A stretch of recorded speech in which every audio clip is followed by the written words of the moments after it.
This isn't going to help. You're wasting your time. I already told you I couldn't do this anymore. She gestures between the two of us, as if the 20 years we had been married could be reduced to this. Part of me is angry that she can't understand something as simple as, this is my job.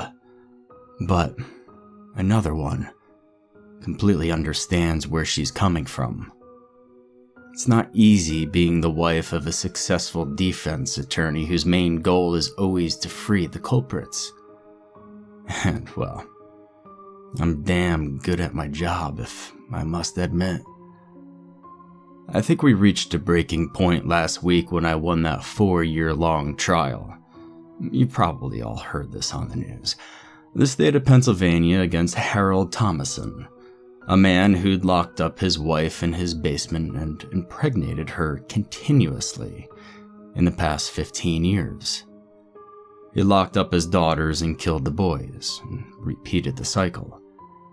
The oldest daughter was 12 and pregnant for the second time when she escaped. It's a terrible story, and everyone and their mother would agree that this man doesn't deserve to see a day in peace. But my job was to get him acquitted, and I did. Lack of worthy evidence, discredit of witnesses. I managed to put the blame on the mother by bringing back the abuse she suffered when she was younger. This is not something I'm proud of, but she lost all credibility after that. It was only a matter of time before all the jurors fell like dominoes, and in the end, after 4 long years in the court, fault of tangible proofs and with no other witnesses than the so-called victims, my client was acquitted. Just another proof that money can buy everything, I suppose. And even if I'm one of the best in my field, it doesn't change the fact that I wouldn't have been able to do half of what I did if my client wasn't as loaded as he was. But, like I said, I think this was the moment that broke my wife from me. I could cover her in riches like I always do when I win a trial, but she's never satisfied. She asked me how I could sleep with myself and added that she couldn't sleep with herself anymore, knowing that she lay down next to the accomplice of so many horrible crimes. I told her that she needed to choose her words carefully, as I wasn't the one perpetrating the crimes. I was only paid and doing my job. Her glare couldn't have been more venomous as she spat out that I helped to put these monsters back in society. And, well, she wasn't wrong. But all I did it for her. So we'd both be able to have a nice retirement fund when I decided to stop. And I told her that I'm already 54, that she only had to hold on to me for another, 8, maybe 9 years before I quit, and we could retire somewhere down south. Florida, maybe. She has family there. She didn't speak to me since then, but I plan on changing that tonight. I have a surprise for her. Let's go to our place, I told her, and she looks at me tiredly before telling me this wasn't going to help. I moved closer and held her in my arms, but she didn't return my embrace. We need to talk. I contacted a lawyer and... I cut her off before she could continue. My heart tightens because even if she thinks I'm a monster, I love her. I love Lilli with every fiber of my being. One last time, and if you want to contact a lawyer, well, I won't stop you. I'll be heartbroken, but I won't stop you. I wish nothing more than your happiness, Lilli. And I got her to agree, even if it was begrudgingly. Our place is a really nice chalet east of Avonia in the state of Pennsylvania. It's near Lake Erie, one of the Great Lakes that separates a few states from the Canadian border. It's a beautiful wooden chalet, really cozy. We went there a lot when we were younger and when we were trying to have children. And unfortunately, we discovered after several years of trying that Lilli was sterile and couldn't bear children. And since I was working a lot to build my reputation back then, we decided to wait until I settled to adopt. But we never did. Maybe Lilli lost the desire to be a mother, or maybe she didn't want to raise a kid with an absent father.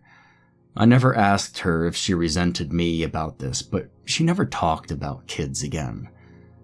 Sometimes I catch her looking at toddlers' clothing when we go shopping, but outside of that, nothing.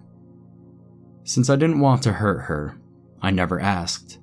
However, I paid for all the trips she wanted to go abroad, gave her everything she wanted whenever she asked.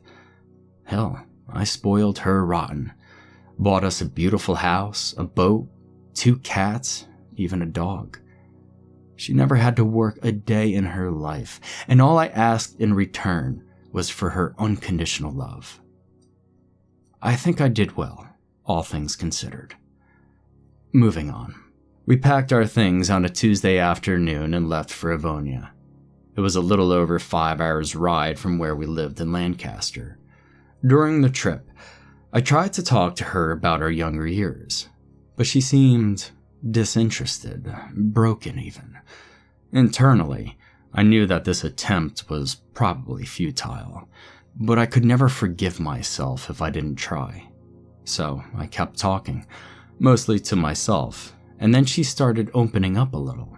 She even laughed when I reminded her of Paul, our stoner neighbor in our first apartment that kept playing Pink Floyd loudly at an ungodly hour.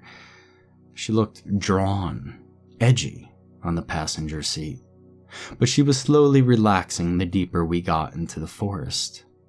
What was nice with our home is that we lived far from neighbors. I mean, sure, we could see a boat or 2 on the lake, but the nearest home was about 3/4 of a mile away. We had privacy, and I was excited to retrieve my wife, even if it was just for a weekend. I foolishly hoped that this would save our marriage. I wanted more. I didn't just want her to stay with me. I wanted her to realize everything that I've sacrificed for her. Everything I have done so we would be comfortable, so she could travel the world and get the prettiest dresses. I never said no. I never said no. So why should she start saying no now? I was being greedy. I already had the wealth and fame, and now I wanted to conquer my wife like she was just another thing to check off my list. I couldn't see it clearly. I wanted her to be mine and mine alone, just like when we were 2 younger lovebirds. We spent the first day on the lake, fishing. It's a quiet activity and my wife liked it a lot. We even saw a few bucks and does drinking water at the edge. It was enough to get her to relax, but not enough to forgive me. That night, we had a heated discussion in which I let her spit more and more venom at me before I finally exploded. I told her she was selfish, and that I was doing everything I can to make her happy, and that this weekend was for her. Well, she slammed the bedroom door and I spent the night on the couch, putting some more logs in the fireplace. The next morning, she nearly went out fishing without me, and if I hadn't caught her in time, I probably would have spent the day alone, and well, that wasn't the goal for the weekend. The goal wasn't to divide us, but to get us closer.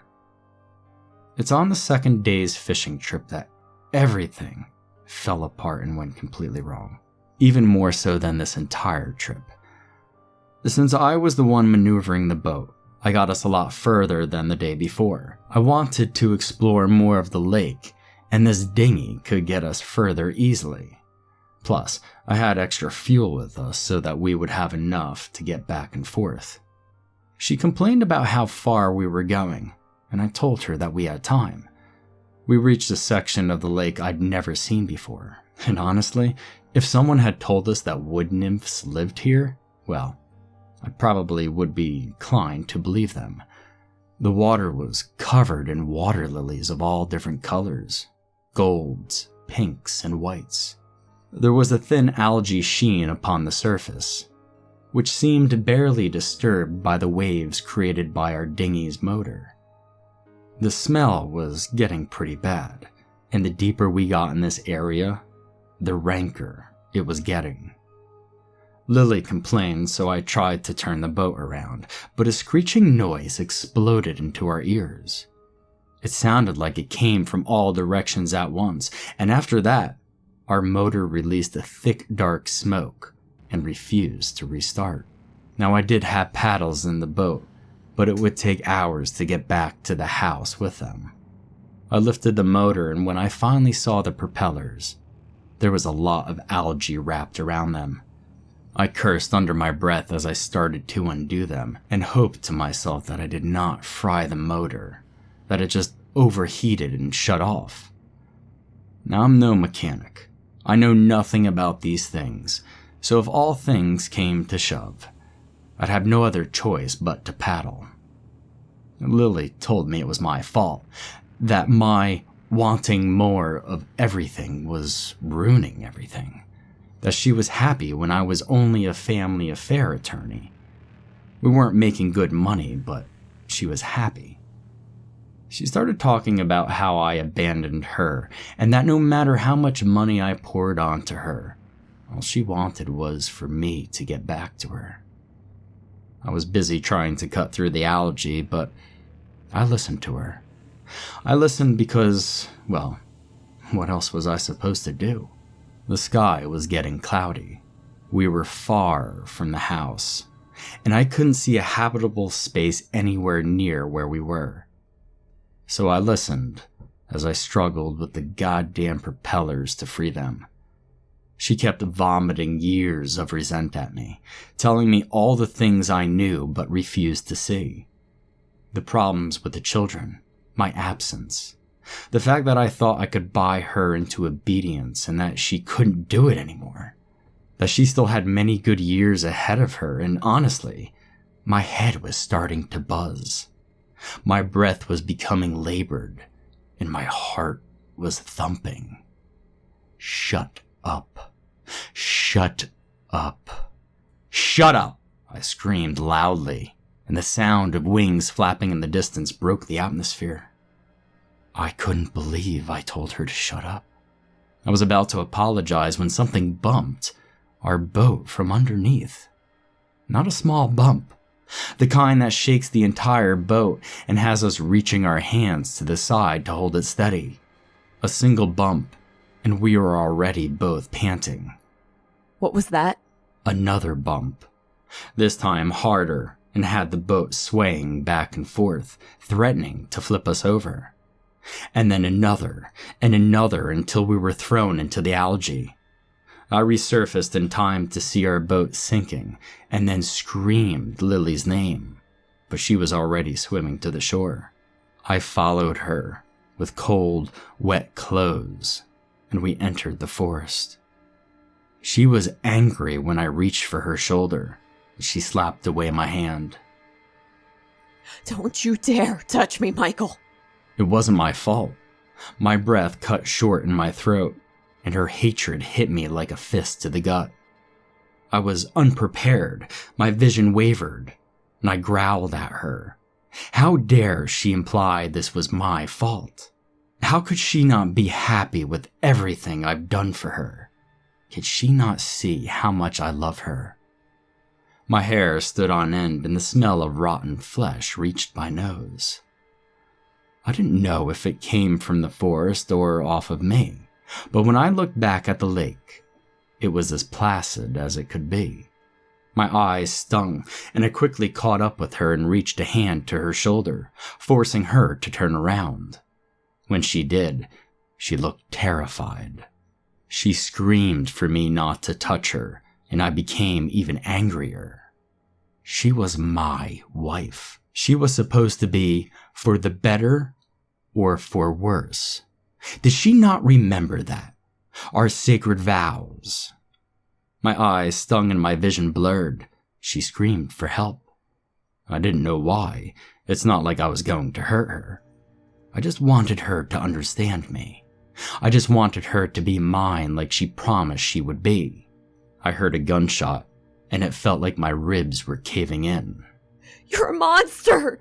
Get away from me! I'm not a monster. I'm not. This hurts. I screamed loudly and my voice sounded disembodied, monstrous even. Maybe I was a monster. I looked down at my hands and I had claws, longer than human nails should ever be. I tasted blood in the back of my mouth, but instead of being disgusted, it made me hungry. I realized it was just about time for lunch, and when I looked at my wife running away from me, I don't know why, but I started running after her. I started on my 2 feet, but soon my back bent forward and my arms were helping me get faster. The stench of decay became even stronger. My eyes burned. My vision turned red as I caught up with my wife. And after that, I can only remember the sound of her clothes and skin tearing apart before the taste of blood filled my mouth even more. I heard 2 more gunshots and a gargle, then felt the pain in my thigh and stomach. But the more blood I tasted, the stronger I felt. I needed her. I needed her. I needed her. She was going to be mine. She was going to be a part of me. She was mine for eternity. We never returned to Lancaster. On the news about a month and a half later, the police said they found her clothes, but all traces of her and her husband disappeared. But I'm still there. In the forest, northeast of Avonia. And I'm always so hungry.